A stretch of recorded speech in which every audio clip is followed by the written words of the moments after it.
Buenas, buenas. Grupo, menos mal que se puso más así, más lector el día, ¿no? Porque ayer era difícil concentrarse. Sí, sí. El sol compite con los ojos del lector. Mira.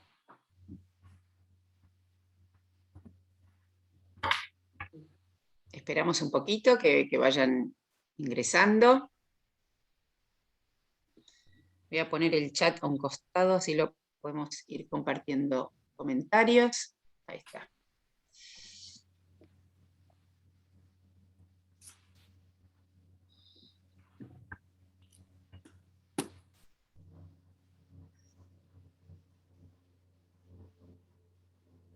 Pido disculpas por el cambio de horario, ya que estamos aquí, pero justo este fin de semana es un evento francés que se llama Viví Francia, que dura una semana nada más, que se hace una vez por año, y me tocaba ayer y hoy una maratón de lectura en francés de Raymond Queneau, y entonces por eso tuve que adelantarlo.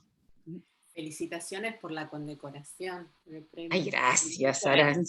Soy como una princesita republicana, cosa que sería paradojal, pero eh, sí, yo no sabía que era una condecoración importante y Pero, tampoco sé si lo es, pero parecía serlo en el contexto, digamos, de la embajada y casi me sí, todo pinchan, porque reconocimiento sí, pero te digo se que agradece. le costó a la embajadora Uy, enganchármelo en sí, la sí, solapa, costó. casi me pincha acá en la clavícula.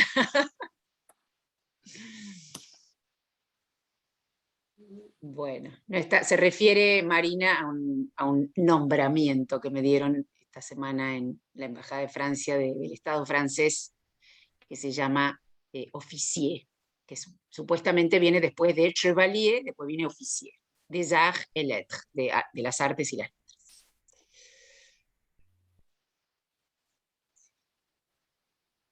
Bueno,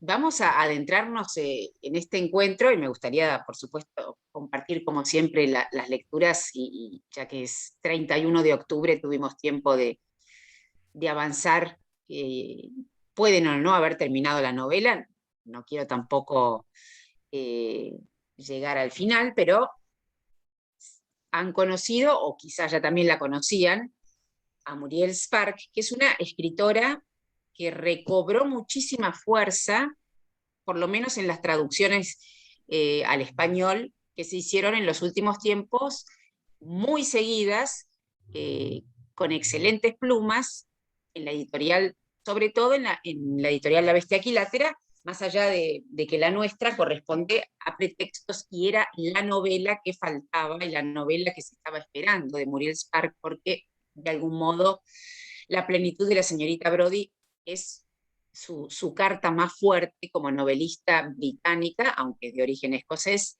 del siglo XX. Es una novela que ha sido muy considerada desde el punto de vista de las grandes novelas inglesas del siglo XX. Pensemos que no hay tantas escritoras inglesas que han trascendido, ¿no? Yo trataba de pensar un ramillete importante, más allá, obviamente, de Agatha Christie, Virginia Woolf, Catherine Mansfield, ¿no? En los comienzos del siglo XX, pero no hay tanto despunte de escritoras británicas. eh, Siguen siendo muchos más los escritores británicos que hicieron que configuraron la generación de los 80, sobre todo, ¿no? Los posmodernos británicos de los 80. Y Muriel Spark, en cierto sentido, eh, despunta en revistas, ¿no?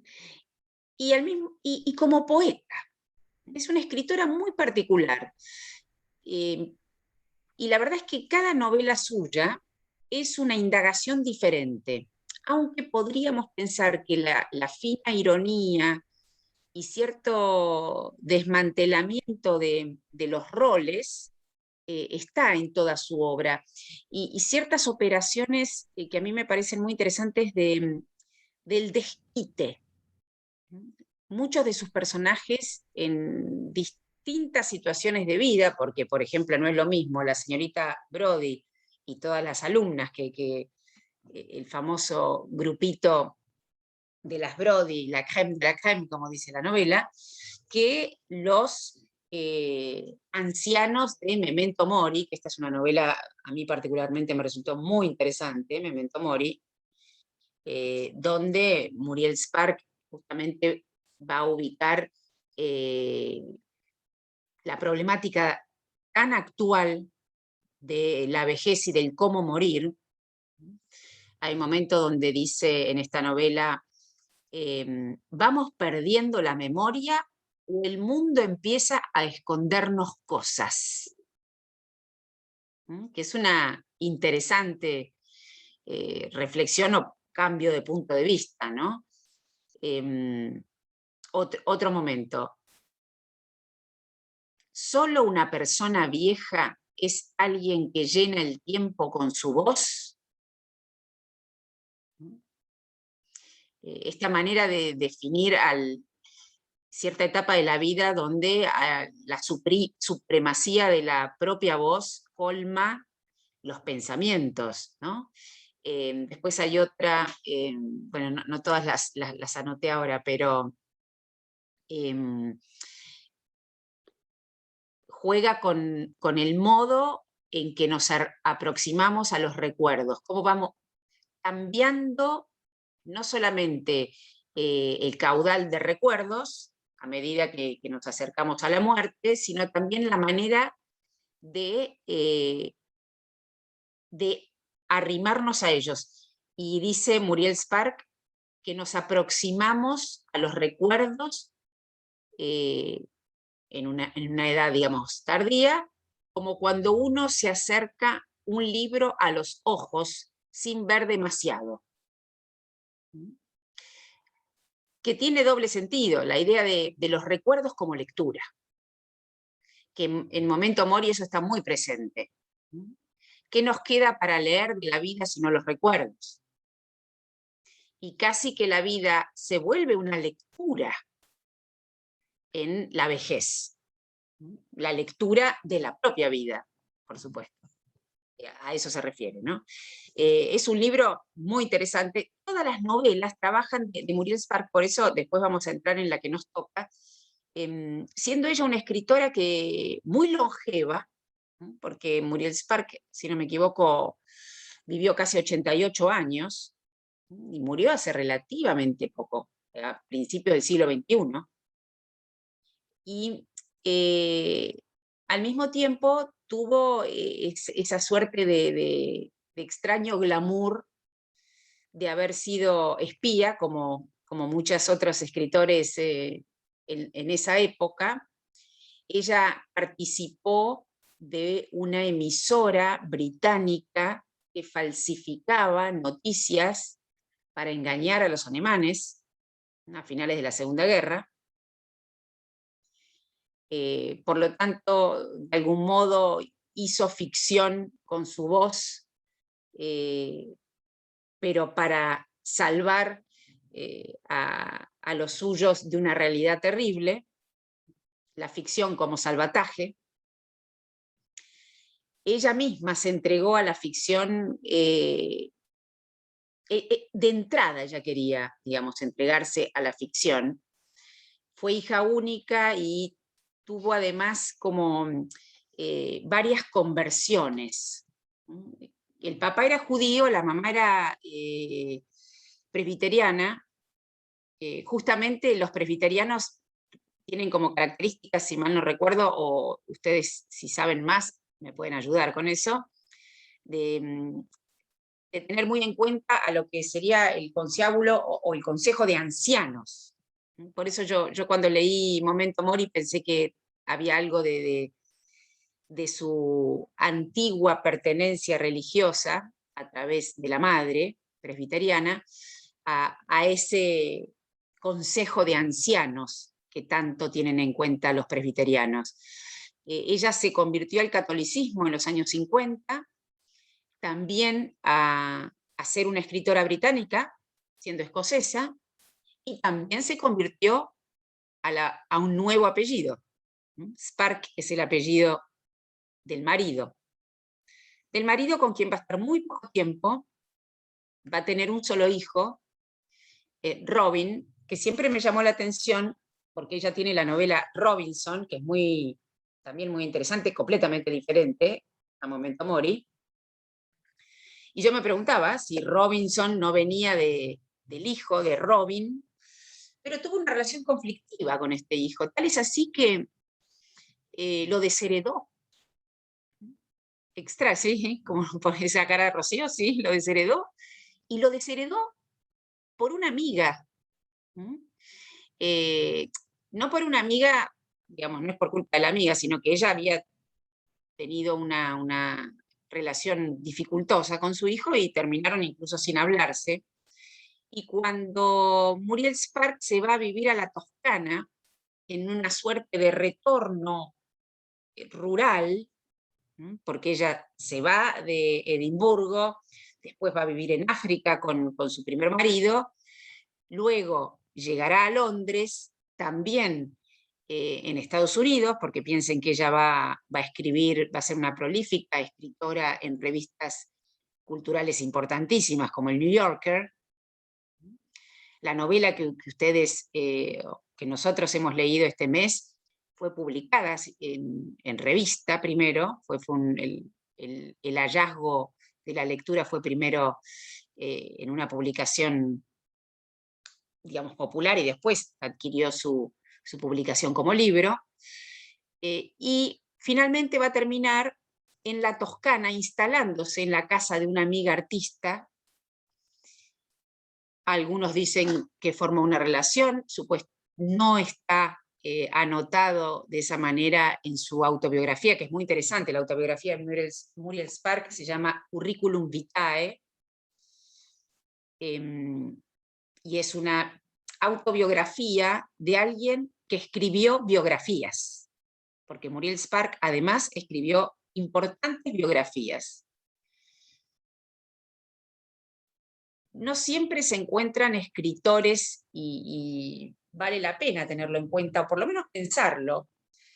Así como a mí me gustan los escritores que quizás alguna vez tradujeron un libro, el propio Borges, traduciendo Orlando de Virginia Woolf o La Metamorfosis de Kafka, hay en el gesto de traducir, desde el punto de vista de un escritor, está la intención de escribir con lo que se lee.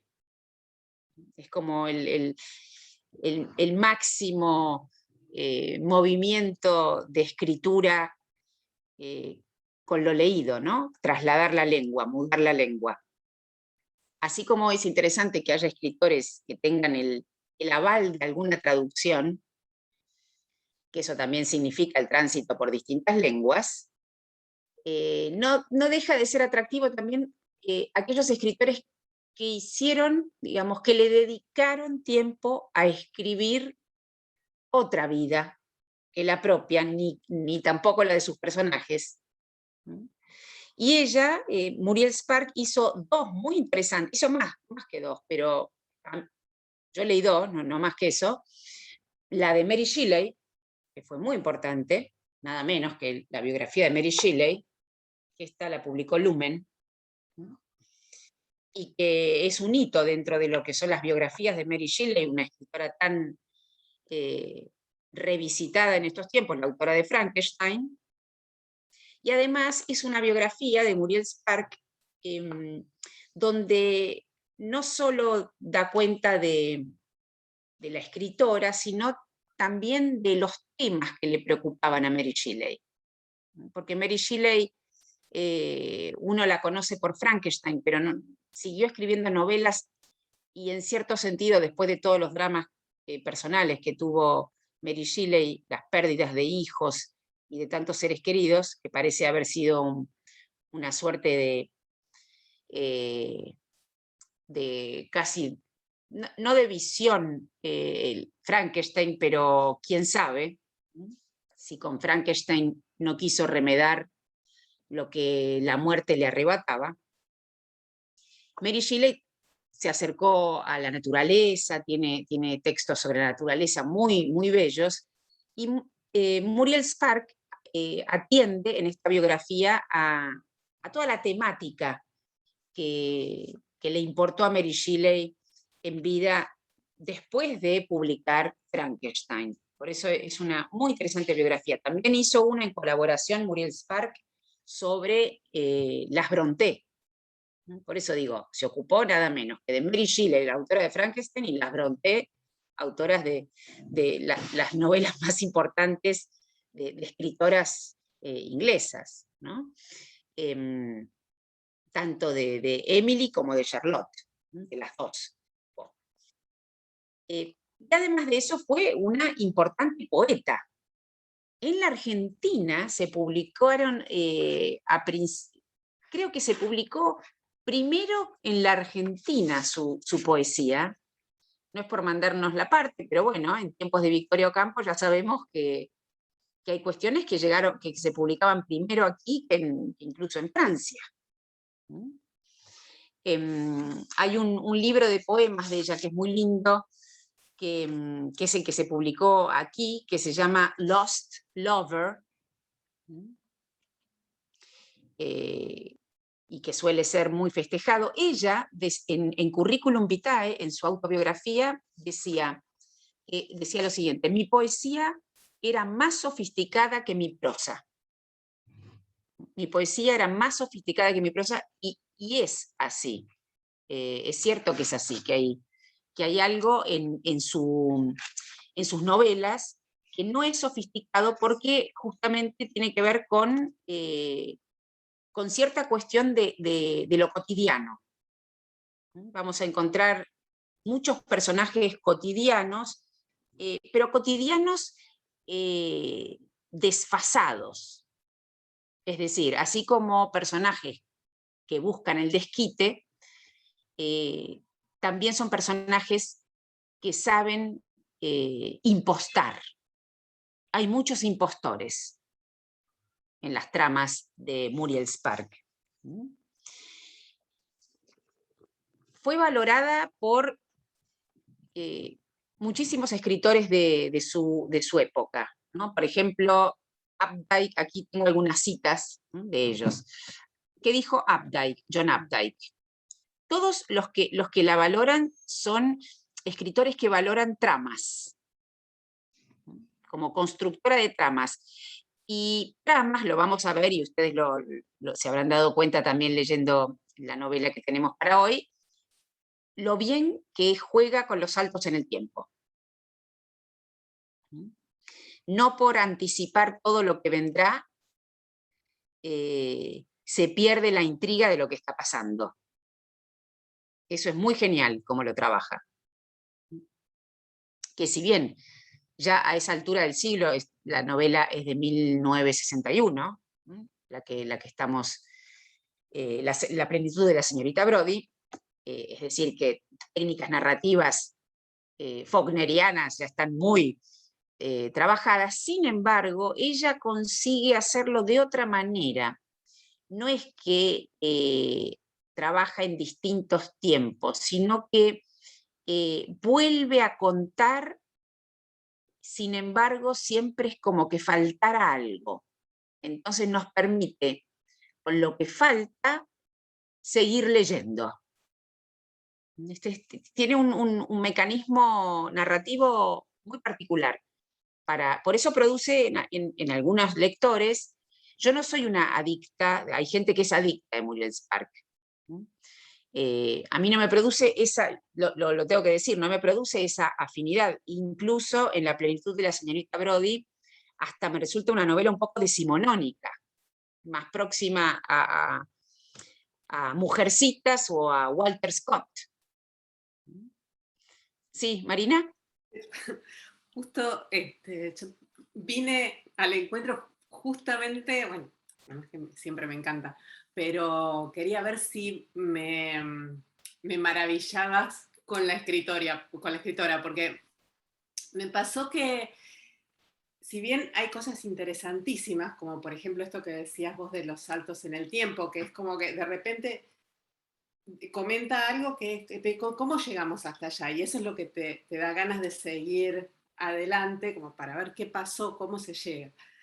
Pero me pareció en un momento como repetitiva y que podría ser un cuento hermoso, pero estaba alargado. Y no sé si tiene que ver con la traducción, que tampoco me fascinó, tal vez porque es española, no sé, y hay como palabras muy locales. Esta vez, no Mira, sé. bueno, no te voy a poder ayudar, Ok. pero quizás alguien del grupo puede, digamos, antes de que nos adentremos en algunos momentos de la novela, puede quizás ayudarte más que yo en ese sentido, en la afinidad de la lectura. Por supuesto, como autora es una autora muy importante y tiene novelas que vale la pena tenerla cerca. Esta misma tiene esa cuestión. A mí lo que más me gusta de esta novela precisamente es el enigma de la plenitud. ¿Qué significa esa plenitud?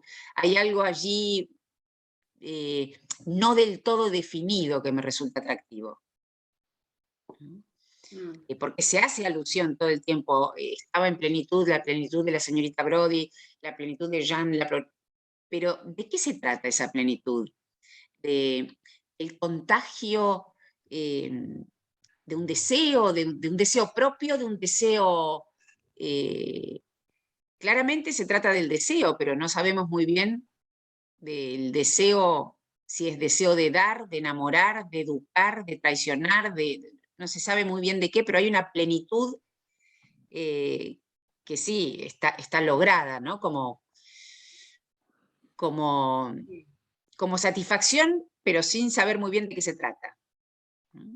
Claro, pero también de usar esa plenitud a través de otra persona, como ella elige a las chicas como para que desarrollen esa plenitud de ella, como Claro, un poco poder. por eso cuando el retratista, digamos, cuando el pintor hace los retratos, ya me estoy yendo un poquito hacia el final, en Sí. esos retratos de las chicas, incluso del de Sandy, digamos, y sobre todo, encuentran en los rasgos del retrato la figura de Brody, ¿no? Como si en esas chicas, en esa juventud incipiente, apareciese la plenitud de la maestra, ¿no? Pero no sé, a ver, empecemos por algunos efectos de lectura, si es que tienen ganas de compartirlo, así Marina también y yo podemos recibir otro tipo de lectura, justamente, ya que estamos en un club de lectura. ¿Alguien tiene ganas de otras novelas de Sparks, si leyeron otras novelas de Sparks?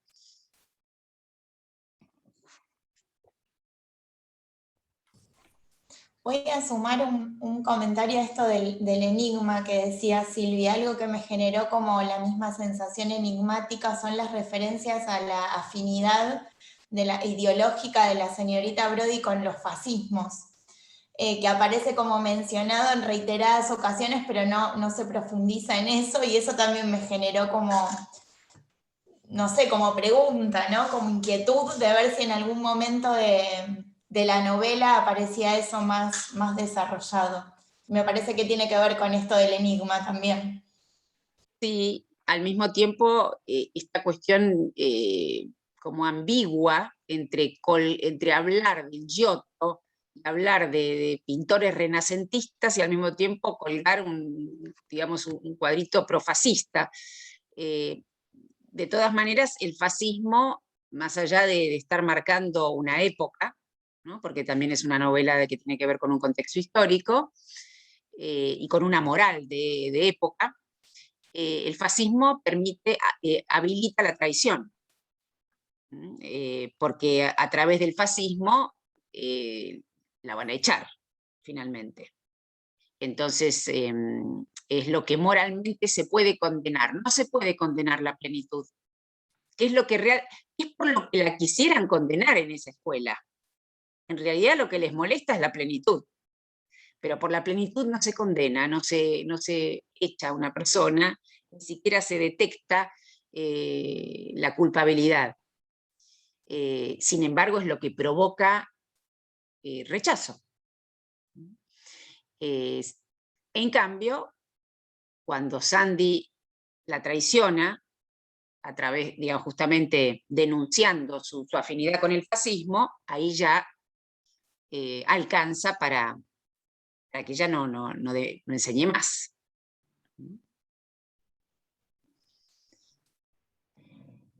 Como les decía antes, mientras vamos sumando lecturas, por ejemplo, John Updike, ¿no? Dice, sus tramas son tan lujosas y misteriosas como despojado y claro su estilo.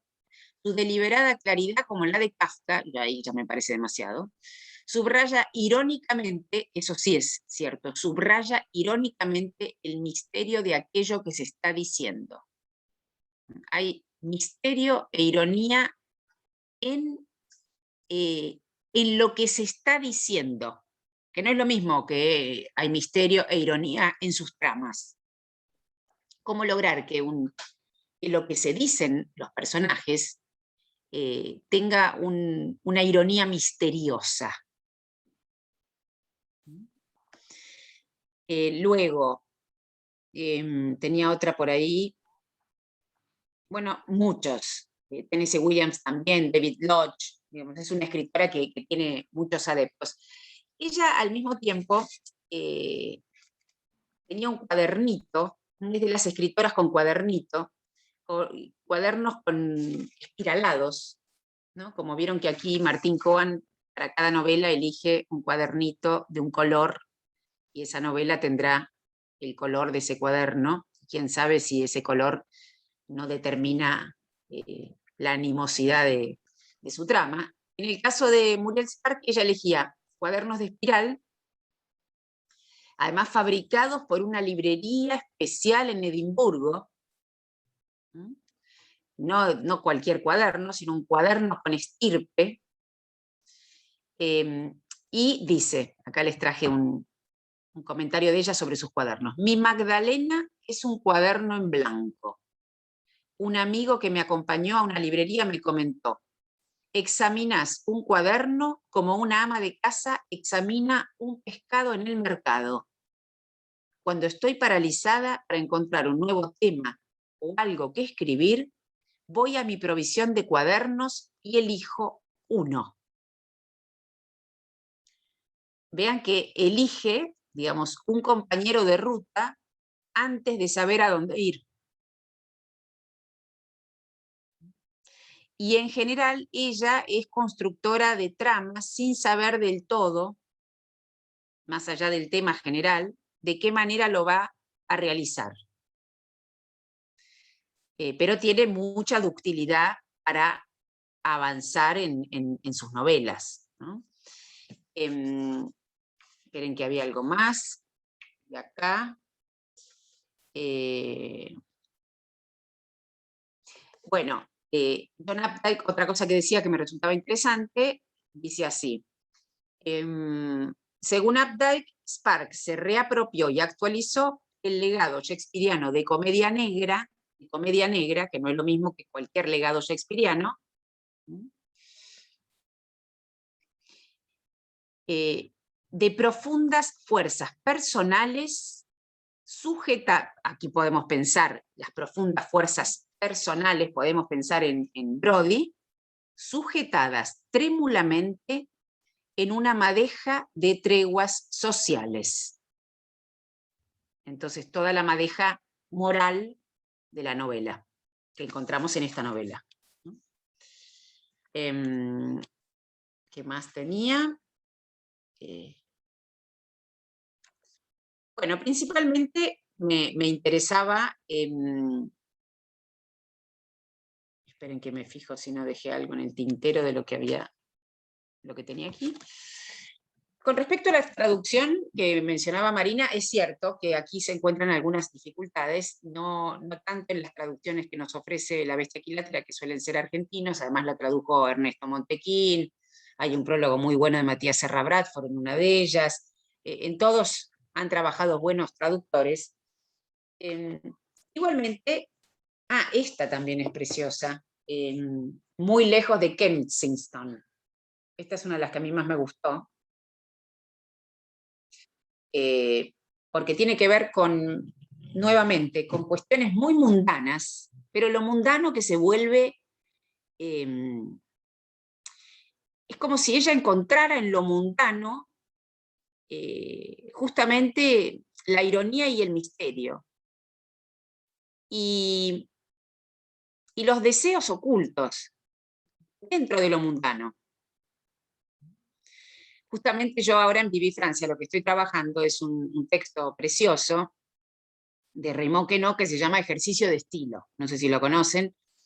Es un texto genial que empieza con un relato hipermundano, pero hipermundano, de 8 líneas.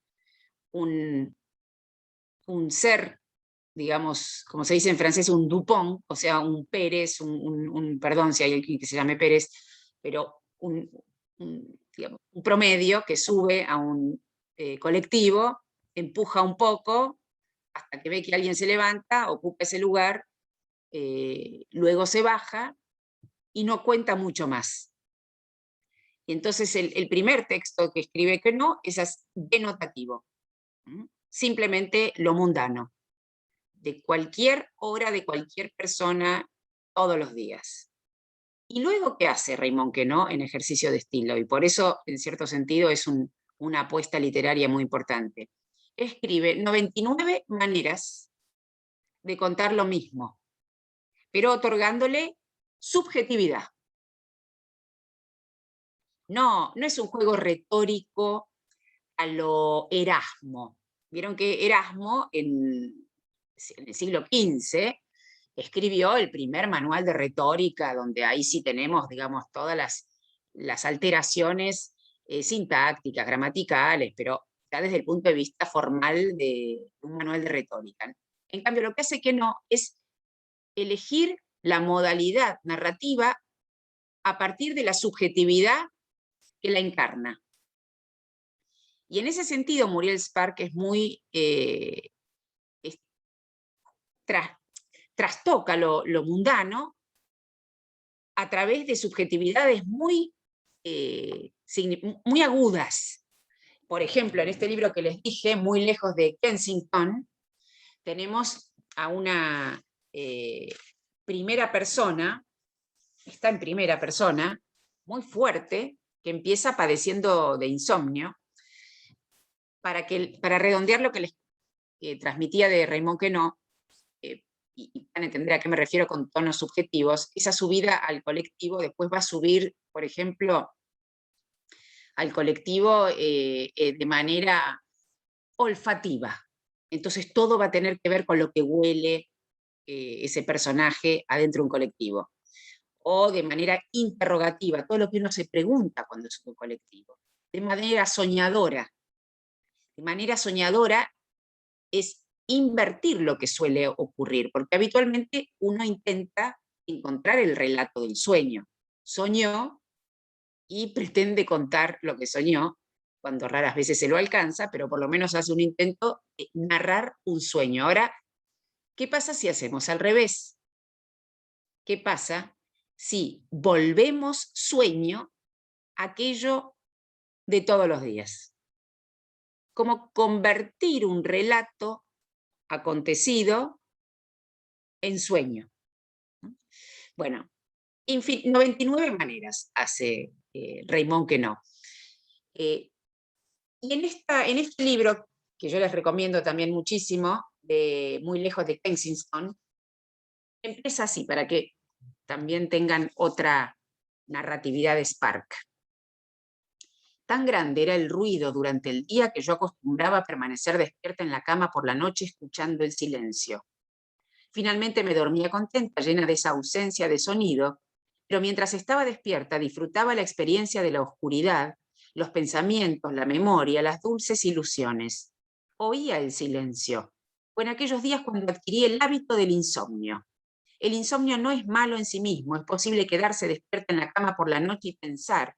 La calidad del insomnio depende enteramente de lo que decidas pensar. ¿Se puede decidir pensar?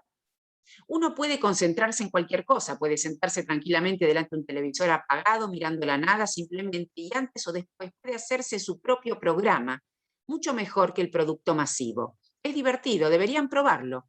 Pueden poner a quien quieran en la pantalla, solo o acompañado, diciendo y haciendo lo que deseen, y meterse ustedes mismos en medio si así lo prefieren. Y va narrando toda su, digamos, su técnica del insomnio, pero como si fuese un espacio personal privilegiado. Por eso digo que ella suele trastocar lo cotidiano. En La plenitud de la señorita Brodie, de la que se hizo una película, yo no la vi, no sé si ustedes vieron la película, parece que tuvo su importancia, incluso candidateada al Oscar y demás. Siempre me pareció muy original de qué manera comienza esta novela, porque el primer párrafo da cuenta de que la propia barrera es la forma, es quizás la propia barrera, la forma que tiene uno de escaparse. O la propia barrera puede ser también la posibilidad muy personal de escapar.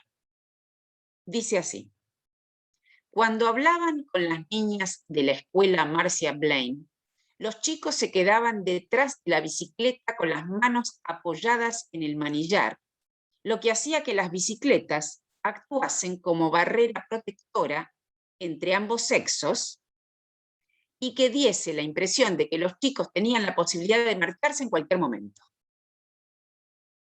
Ven que ubica la barrera y esa barrera al mismo tiempo refiere a la posibilidad de escapar.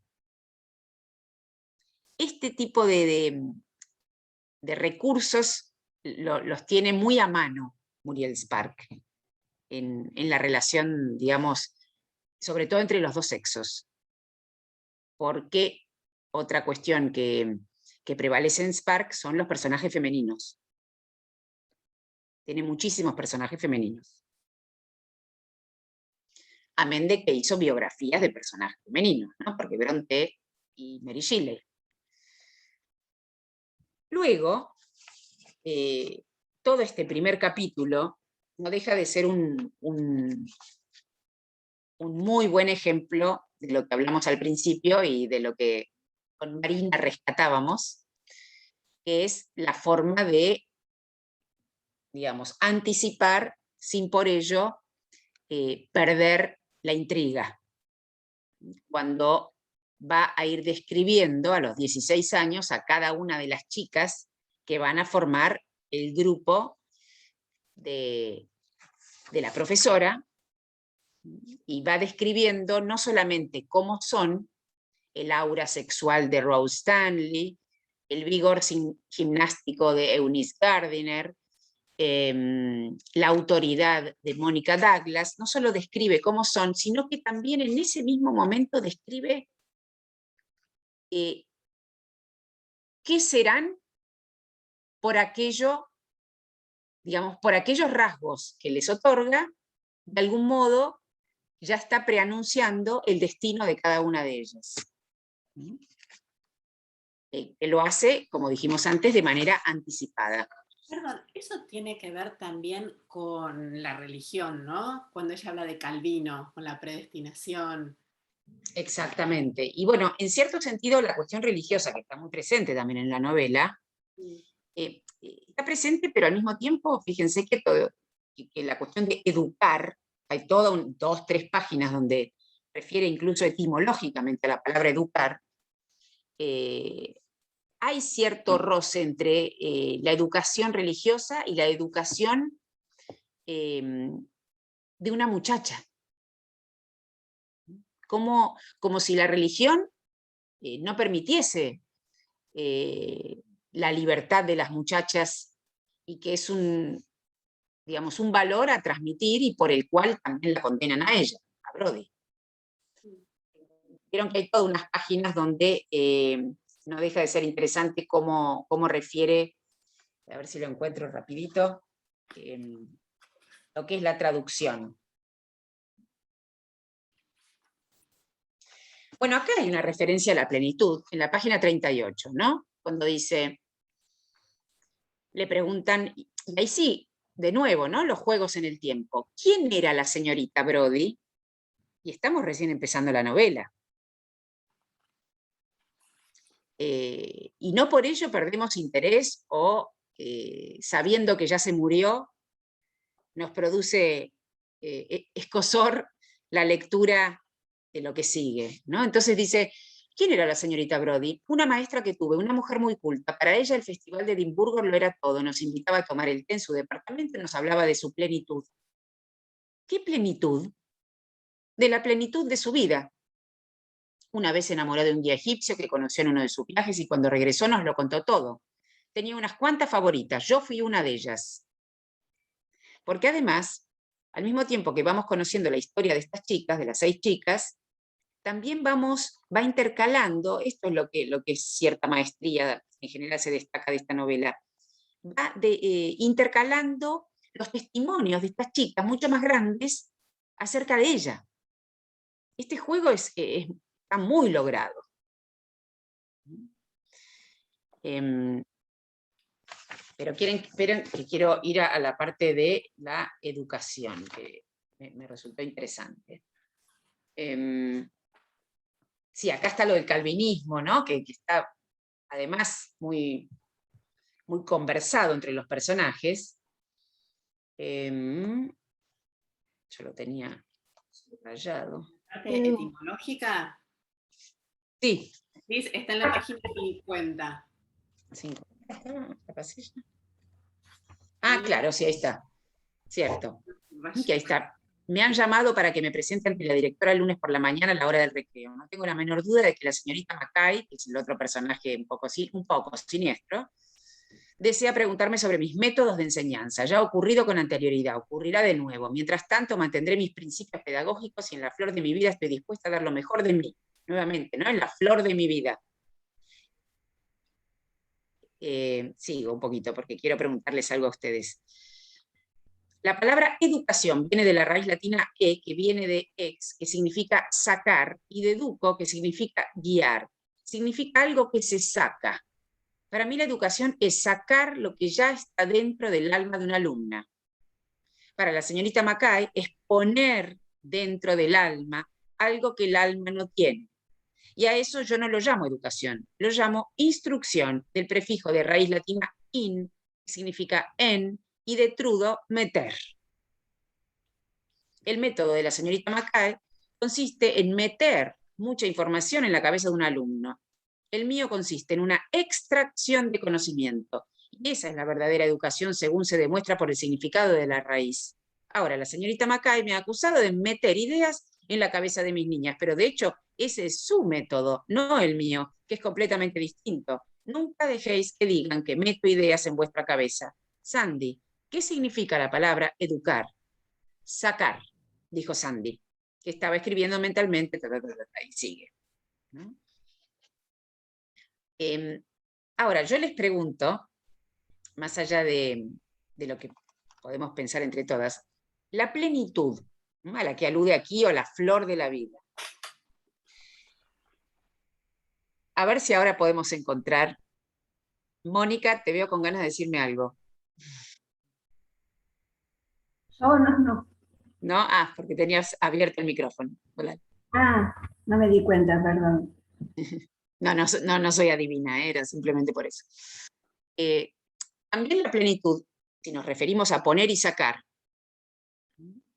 la plenitud no es solo lo que ella puede vivir, sino que la plenitud, al mismo tiempo, ya que es una novela realmente sobre estas chicas y toda la adolescencia que van a pasar con su maestra, que por si no lo sabían, refiere a una experiencia autobiográfica de la propia Muriel Spark y su profesora, a los 11 años, creo que llamaba Christine, la profesora de Muriel Spark.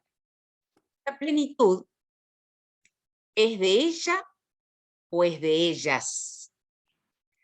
La plenitud, ¿no es acaso más que lo que le pasa a ella, lo que ella puede pasar? Un estado de percepción particular que tiene esta profesora con estas elegidas, porque son finalmente 6 chicas elegidas. Vuelvo con lo de la plenitud.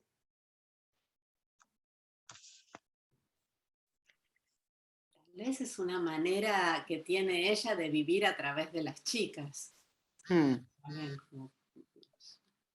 Sí, Parte también.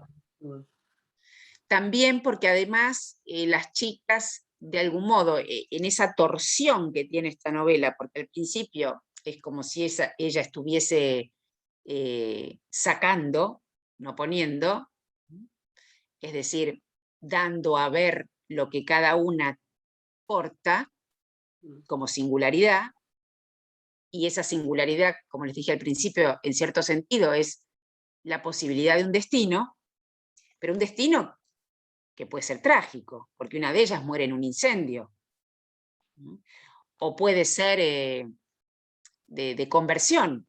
Sandy terminará siendo monja. En cierto sentido se dice que la propia Muriel Spark se identifica con ese personaje, con Sandy. Puede ser por toda esta imaginación que tenía Sandy, que tenía diálogos con personajes. Claro, como una escritora. Sí. También. Y al mismo tiempo ella escribe, porque Sandy, ya como monja, a lo Sor Juana, va a escribir al final. Y hay una frase que no deja de ser muy elocuente, a ver si la encuentro, cuando se refiere a la escritura de ella. Y hay toda una disquisición, así como recién hay una disquisición sobre el verbo educar, al final, en las últimas 3 páginas, lo hace sobre el verbo traicionar.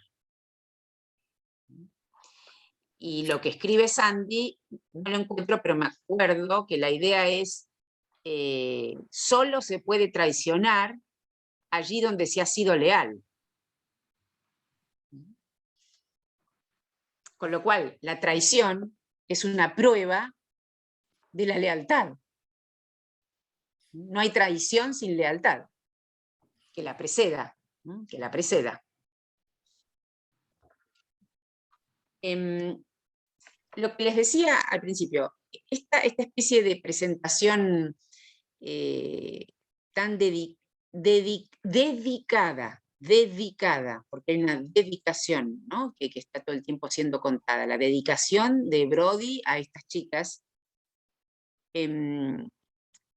va hacia, digamos, en una segunda parte, cuando aparecen las figuras masculinas, el profesor de arte y el profesor de canto, va a torcerse y en cierto sentido Brody va a manipular la belleza de una para conquistar al profesor de arte mediante una de las chicas. Por eso es como que se vuelve, no llega a perversión, pero sí hay como una torsión de la estructura, digamos, inicial de la novela, que parece una novela más de iniciación de las chicas. Cuando aparecen las figuras masculinas, se complejiza la trama. Y ya no sabemos del todo qué está haciendo la señorita Brody, y su plenitud se convierte más bien en, digamos, es la pérdida de la plenitud a través de la manipulación. No digo tanto porque quizás no la han terminado, entonces prefiero ir contagiando. Lo que aparece piensen que todas estas chicas además las está siguiendo desde muy chicas hasta los 18 años. O sea, es todo el relato de la transformación y crecimiento en la adolescencia, con los matices de cada una de ellas de inhibición o mostración. Es muy interesante la diferencia que hay entre todas estas chicas y lo bien justamente descriptas que están. Y hay otra cuestión más propia de las instituciones no solo, digamos, escocesas, británicas, también norteamericanas, que tienen que ver con algo que nosotros aquí no lo tenemos tan presente en la educación, que son las fraternities. Me parece que en América Latina no es algo que... Bueno, Davanes, vos estás en Connecticut, ¿no? ¿Dónde estás? Ahí también se maneja, ¿no? Con toda la cuestión de las fraternities en el college, ¿no? Sí, a nivel universitario, sí. ¿Y no, no en tanto en escuelas públicas o regulares, secundarias, ¿no? Ah, está bien. Porque pueden ser muy bravas estas fraternities. Oh, sí. Sí, puede haber bastante casos de violencia y Sí. bastante alcoholismo, bastante, sí. Sí, excesos y excesos. racismo. Son bravas y además piensen que la palabra es hermandad, ¿no? Hermandades. Y acá en un momento dado, la señorita McKay, justamente queriendo producir una escisión y una separación de estas chicas con respecto a la seducción que implica la señorita Brodie, porque la plenitud es al mismo tiempo una seducción. Un ardid que utiliza, página 106, dice así: en la escuela secundaria había 4 hermandades muy competitivas, que se llamaban Holyrood, Melrose, Agril y Biggar. La directora procuró en lo posible que colocaran a las niñas del grupo de la señorita Brodie en las diferentes hermandades. De este modo, a Jenny la pusieron en la hermandad Bullock, Sandy, Mary, McGregor fueron asignadas a la de Melrose, Mónica y Eunice a la de Argyll, y Rose Stanley ingresó a la de Biggar, ¿no? O sea que las separan a través de las hermandades. Y sigo en la página siguiente. Quizá la señorita Brodie había previsto aquel momento en que su grupo de 6 niñas se vería expuesto a la llamada de 4 espíritus competitivos, que son las 4 hermandades. Casi todos los sábados por la tarde, la señorita Brodie invitaba a su antiguo grupo de niñas a tomar el té y las escuchaba narrar sus nuevas experiencias. Por su parte, ella les confesaba que no apreciaba demasiado potencial en las nuevas alumnas, cuya descripción hacía reír a las antiguas, lo que unía al grupo más que nunca, haciéndolas sentirse como elegidas. Ese es el otro gran tema de esta novela. ¿Qué consecuencias tienen esa elección? Vieron que muchas veces se dice la preferida de la maestra, la que tiene coronita, y supuestamente es un beneficio. ¿Pero lo es?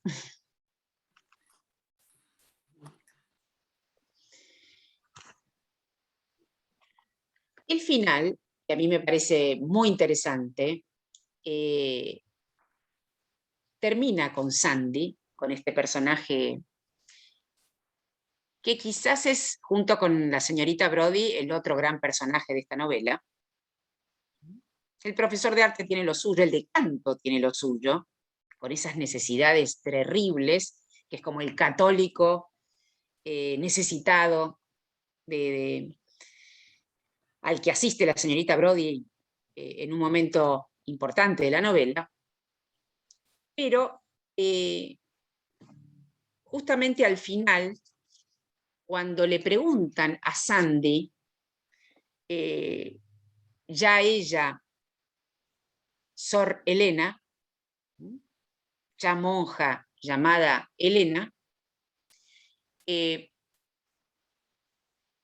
viene Eunice a verla y dice lo siguiente, y le comenta: el año pasado estuvimos en el Festival de Edimburgo, encontré la tumba de la señorita Brodie y le puse flores. Igual de entrada sabemos que muere. Digo, eso es importante. Le conté a mi marido todas las historias sobre ella cuando se sentaba bajo el olmo y todo eso. Cree que fue una persona maravillosa y divertida. Y Sandy le dice: si lo piensas, sí que lo fue. Sí, lo fue mientras gozó de su plenitud, concluyó Eunice. Por eso yo les decía que la novela tiene un quiebre, que es el quiebre de la plenitud de su protagonista.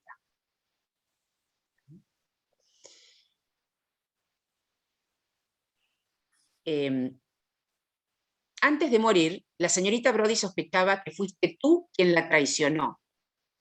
Solo es posible traicionar, acá está la frase que yo buscaba, solo es posible traicionar cuando existe una lealtad de vida, le dijo Sandy. Sí, pero ¿no se le debía esa lealtad a la señorita Brodie? Solo hasta cierto punto, le contestó Sandy. Y entonces llegó el día en que acudió a visitarla un joven para hacerle unas preguntas relacionadas con el curioso libro de psicología que Sandy había publicado, la transfiguración de los tópicos. En cierto sentido, la transfiguración de los tópicos también alude a la pérdida de la plenitud. El tópico de la plenitud. La aparición de aquel libro había generado tal aluvión de visitantes que Sandy se agarraba a los garrotes de la verja más desesperadamente que nunca. Sor Elena, le preguntan, ¿cuáles fueron las principales influencias que tuvo en sus días escolares? ¿Fueron literarias, políticas, personales? ¿Acaso el calvinismo? Sandy le respondió, fue una señorita Jean Brodie en su plenitud. Es decir,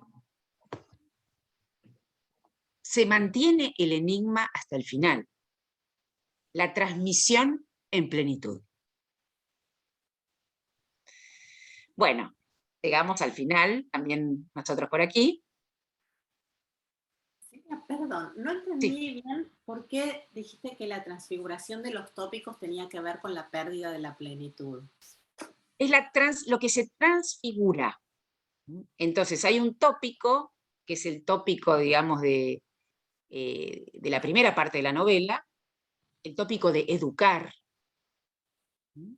el tópico de la transmisión, y después ya en la parte, digamos, cuando empieza la decadencia de la propia señorita,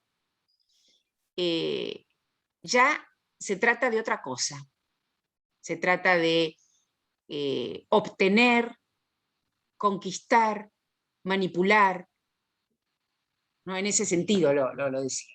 ¿No? El cambio de tópico incluso desde el punto de vista de la trama. Bien, gracias. ¿Algún comentario antes de irnos? A ver si Spark.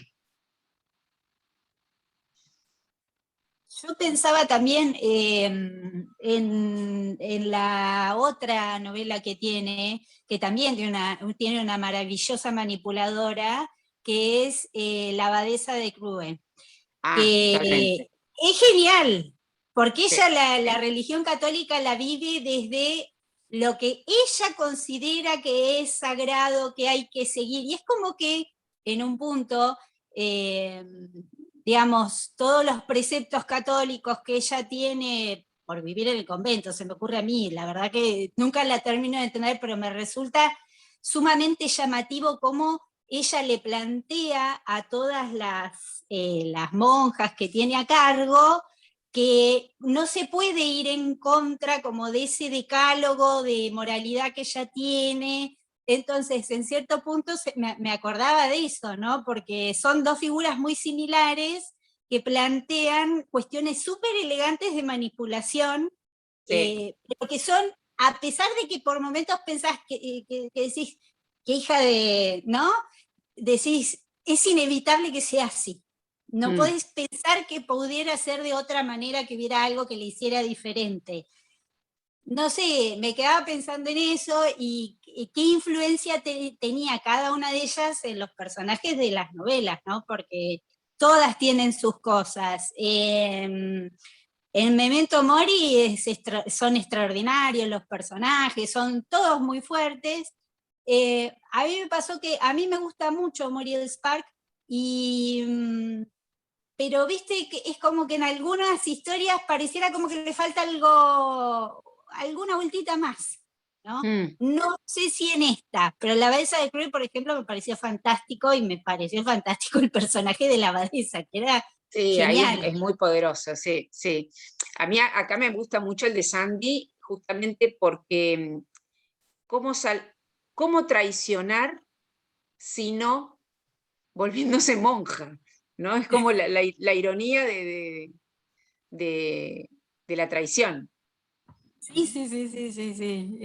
Eso es sublime, es como la frutillita de la torta, digamos.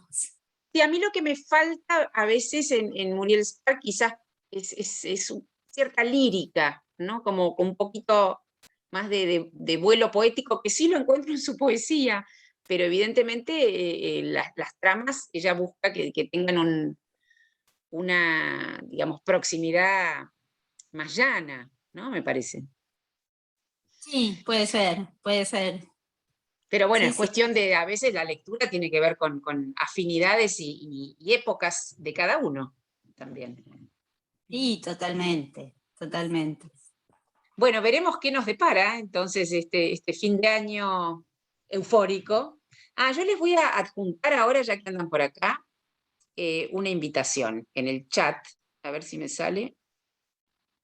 No me sale porque yo no tengo, ¿cómo se dice? No es mi Zoom. A ver si puedo, Brenda, no puedo poner una invitación. Bueno, vos se las mandas después. Es la invitación, hoy justo me dieron el flyer de la invitación a la presentación de mi novela.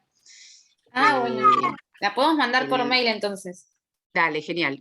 Pásamela. Pero para que lo sepan, es el 11 de noviembre, que es un jueves, a las 18:30 en los jardines del Museo del Libro y de la Lengua.